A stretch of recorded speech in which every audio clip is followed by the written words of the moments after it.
I'm Mark Gadd, IDA. Nicole Hastings, IDA. Joe Bozowski, IDA. Kevin Zanner, IDA Council. Bob Marshalek, IDA. Nathan Knapke with Genie Solar Energy. Scott Gardner, IDA. John Bertushka, IDA. Jim Pierce, IDA staff. Jim Rutowski, IDA. Berwanger, IDA. All right. I think we all have a copy of board minutes from April 13th. I give you a minute to look at them. Then I will entertain a motion to approve them as presented. We're pretty short. Move them as written. Do I have a second? Second. All in favor? Aye. All right, we also have our April financial report, and Robin, I invite you to make any comments you think are merited. Well, we opened up the month with $68,045 in cash and $2,393,000 invested funds. And we brought in some interest on our CDs. We paid out some more on auditing and had our pretty much our normal cellular phone and office supplies, things like that, and payroll. And then we ended up the month with $188,183 in cash on hand and $2,249,000 in CDs, invested funds. On the back is the budget. If you look, we're a third of the way through the year at the end of April. So you can see that we got the third of, of the expenses and third of the income coming in, but we do have some projects that will be closing soon, so we'll be getting in some more income on that. I think we even got like 8 packet, please. I got two of the same one. Oh, Problem child. that's why I couldn't find the other one. I was like, where is one? I was like, where'd it go? There's always one that's trouble. Yeah. Any discussion of the financial statement? If not, I'll entertain a motion to approve it as submitted. I just have a quick question. Why are we getting so much interest on CDs? Did we switch something? Or is that normal? We put more into the CDs. The interest rates have gone up That's what I was significantly. wondering, but, Awesome.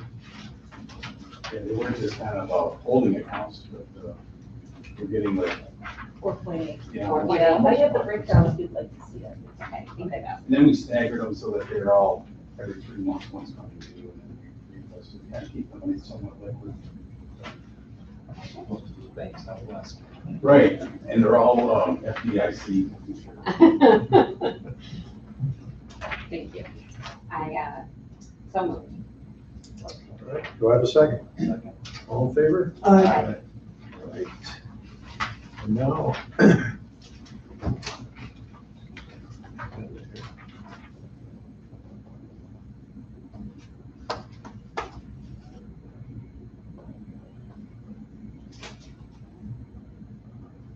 And now we'll have a presentation by Community Solar. Yep, thank you, Mr. Chairman. My name is Nathan Knapke. I represent Genie Solar Energy. I am here presenting the Perry Community Solar project here in Perry. And I have a couple things on my computer to kind of show you exactly where it is, show you where the layout is, and happy to answer any questions. But, really here for the approval, because with the IDA's help, it really does make a big difference on the financials of these projects, and for us to be able to construct and provide green energy to the community. So yeah, with that, so here's Perry, and I'll kind of zoom in a little bit here and show you the parcels. But just to kind of give you an idea, we're using this property here. It's not currently being farmed. We have cleared all of the trees and growth, and are getting it ready for construction. And just for a reference point, that building is the former Champion facility there. Yes, and it is labeled a brownfield by the EPA. So just what's labeled the brownfield, the property, The property, proposed site. correct. What does brownfield mean? It means what the exact definition of it, at one point in time, it was contaminated.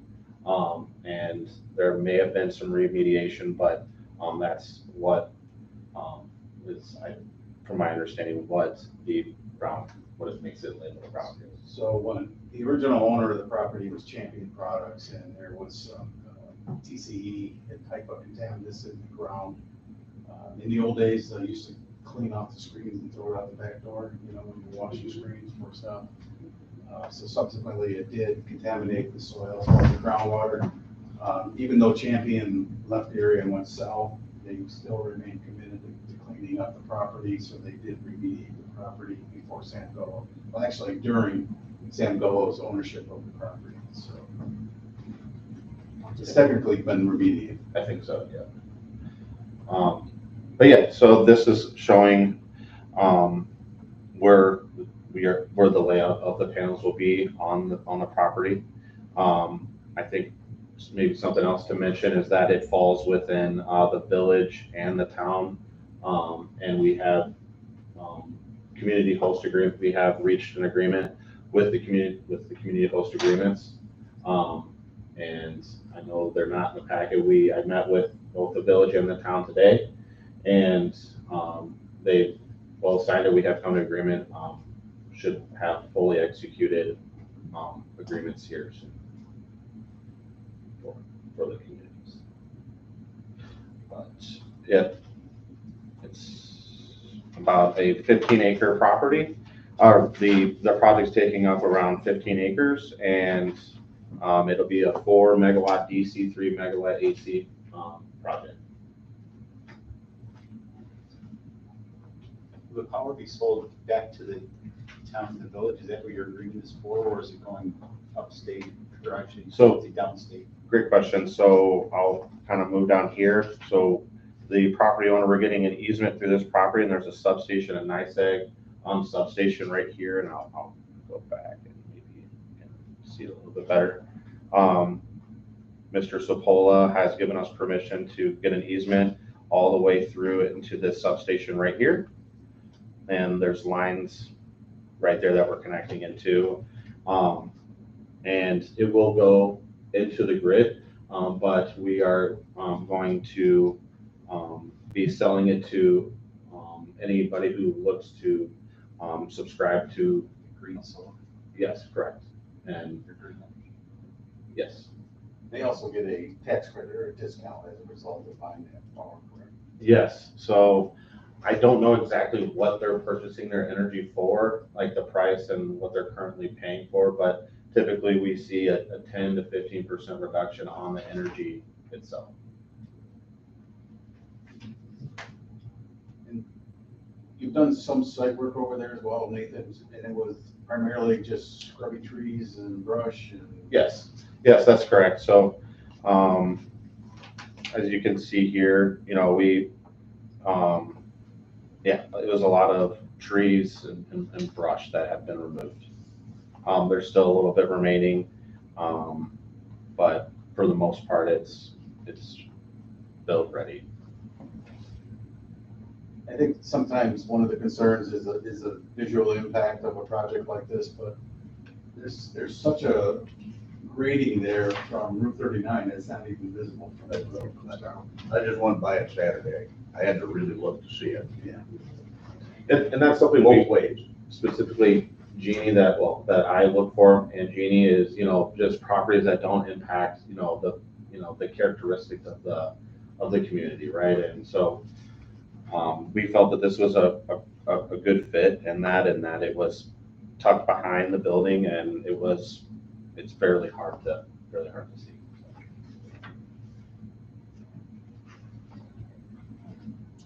What provision has been made, if any, at this point, when the project is no longer operating? Yes. Maybe I'm getting ahead of you. No, not at all. So we are required to complete a decommissioning plan with the town and with the state, and we have completed that, and so with that decommissioning plan, we have to purchase a bond that gets revisited, I think, every 5 years to ensure that when it is going to be removed, that there are sufficient funds to remove it and bring it back to well, I guess not original, but it'll remove all of the mechanical and electrical equipment, and it'll be a field. It'll just be a field. And this agreement is between which parties?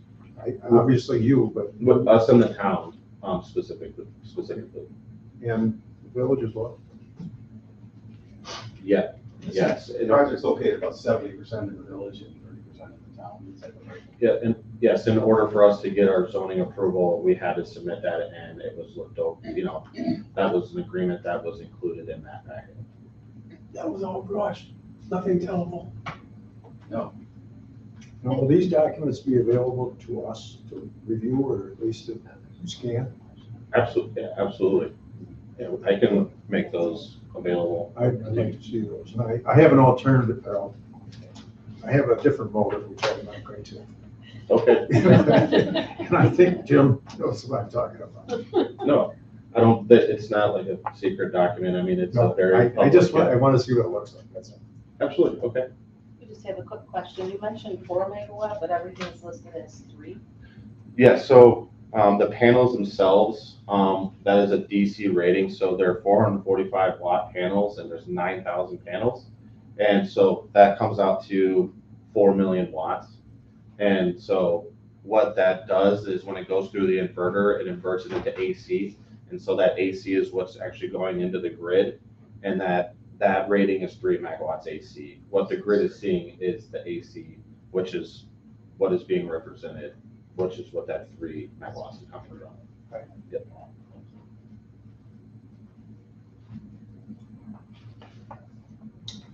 Which of the parcels is owned by the village? Absolutely. This is owned by the town, and this Or the is village parcel as opposed to a town parcel, right? correct. Okay. And that was a big reason why I wanted to show this, is that, this is the town, and this is the village.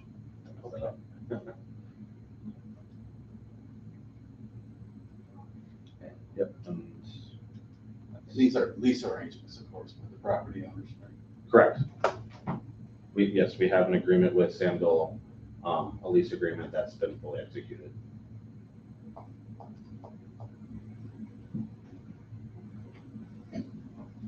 The town wasn't the owner of that property, were they?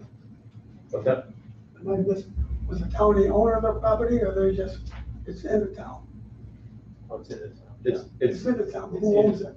Yes, it's in the town and the village. Parcels. Okay. Yeah, it's in the town and the village, but owned by Mr. Dole. Did I answer? Okay. There's also like a 6-acre parcel that's owned by the town of Perry. Is that part of the project as well?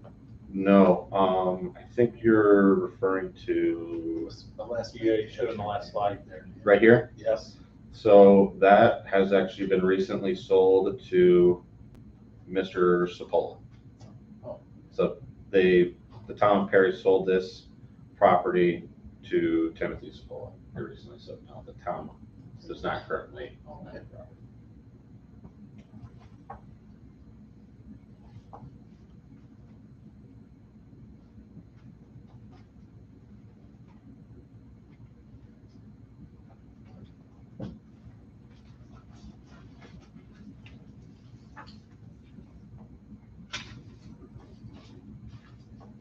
So you need a motion for a public hearing, Jim, is that?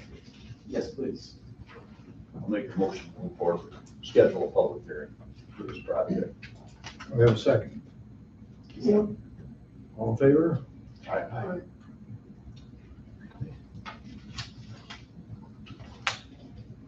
You're free to go, Nathan. I appreciate everyone's time. Thank you. Have a good weekend. Nathan, I would like it if you could at least look at those documents I was talking about. The As I decommissioning. say, I have an ulterior motive, which is probably pretty obvious. Okay, no, understood. I'm happy to send it over. I could send it to, Robin. Yes. Okay. and I'll forward on it. yep, absolutely. Happy to do it. Thank you. Thank you.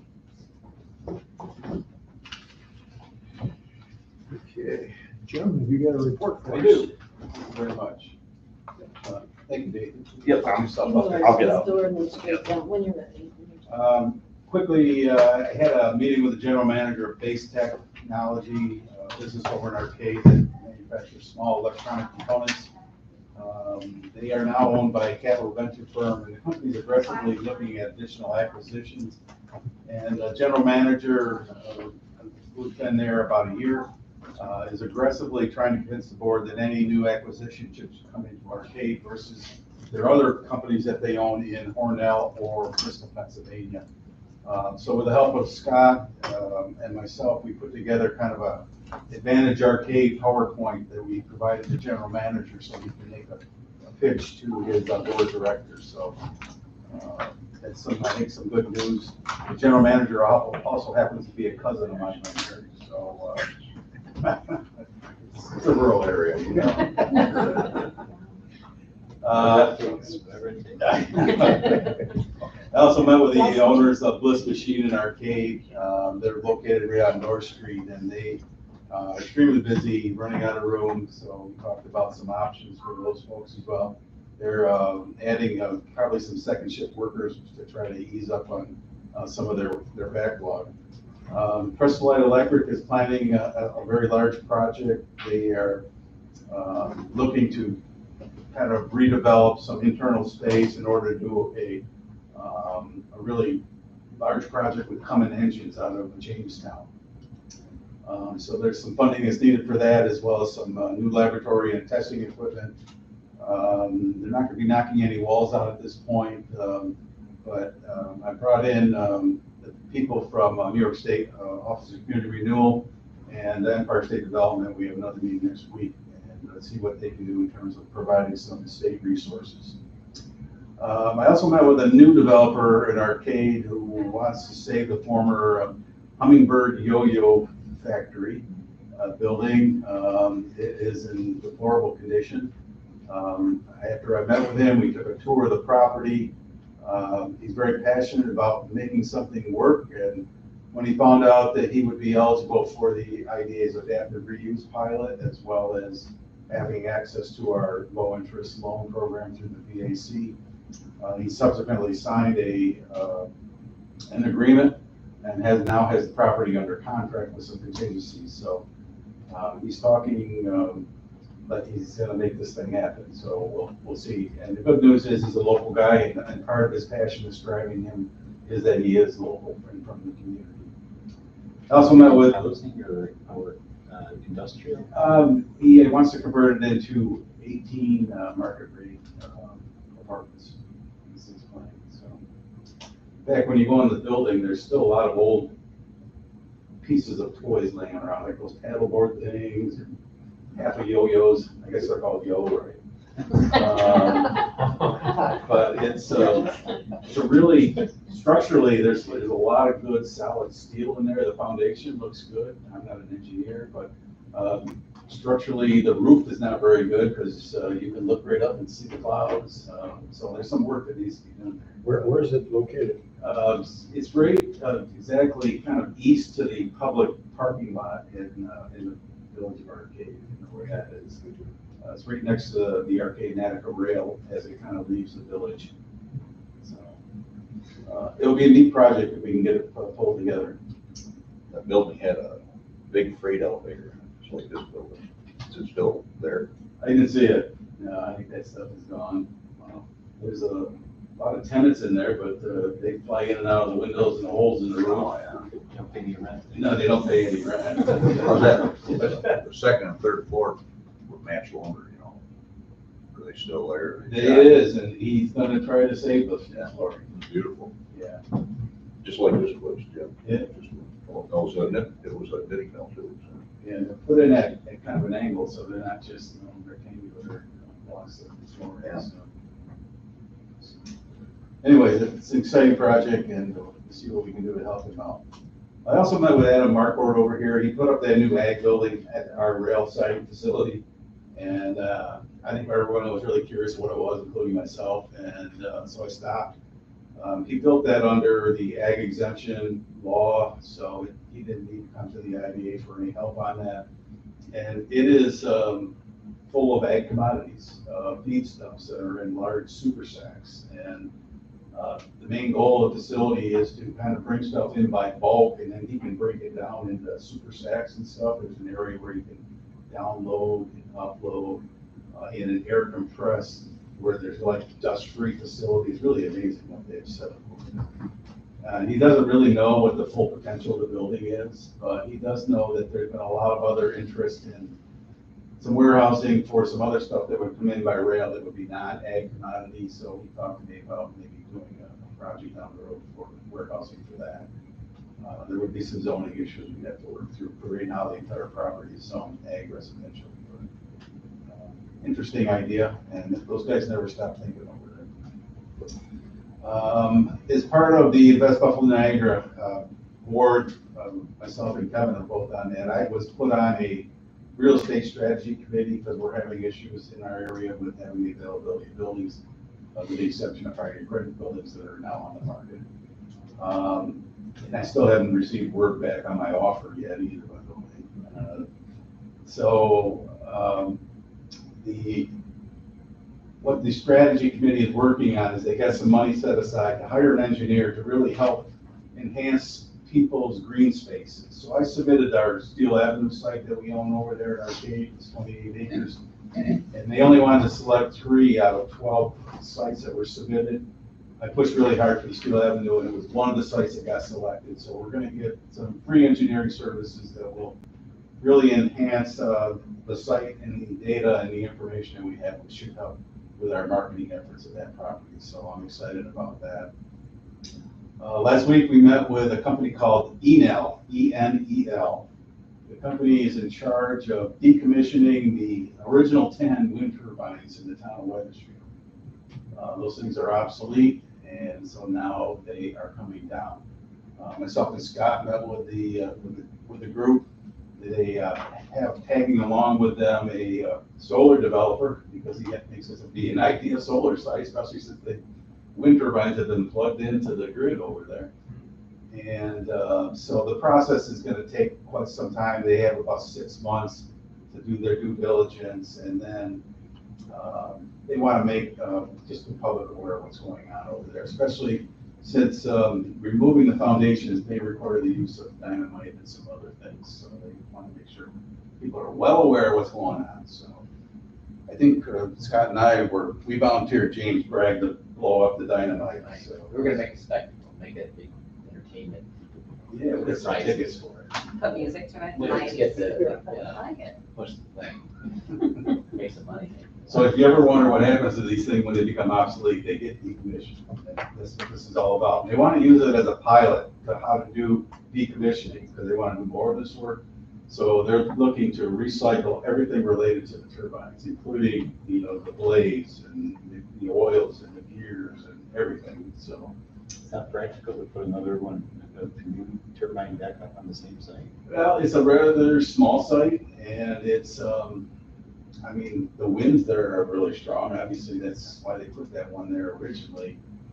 I thought they could just put up some larger ones there as myself, but it's not the same thing. But they just said that it wasn't going to work. Because you look how they space them now; these are all very directly together in a row, and I don't think they're designed exactly the way they are nowadays. It's the first wind project in the Northeast. Yeah, so we're calling them the original 10 is what the company's going by. So, and then I think Scott at the chamber put together a ribbon cutting ceremony for Dream Lake Campground on Old Buffalo Road in town of Warsaw for tomorrow at 3 o'clock. If anybody's available and would like to attend, we'll be there. Looks like the weather's going to cooperate. And Scott's providing picnic food or anything, refreshments. Yeah, sure, yeah.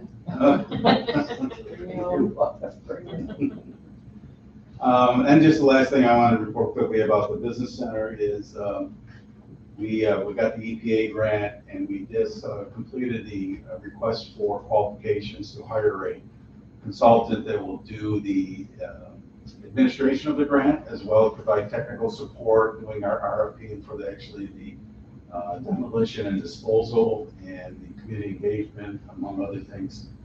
So we have selected Labella Associates out of Buffalo, who's familiar with the site. There were 3 submissions that came in for the project, but after comparing some of the rates and some of the qualifications and anticipated expenses, Labella's submission came out on top. So we're working with them to develop a contract. So we're moving forward with that MK project as well, even though the IDA is not currently involved in that. That's my report. Thank you.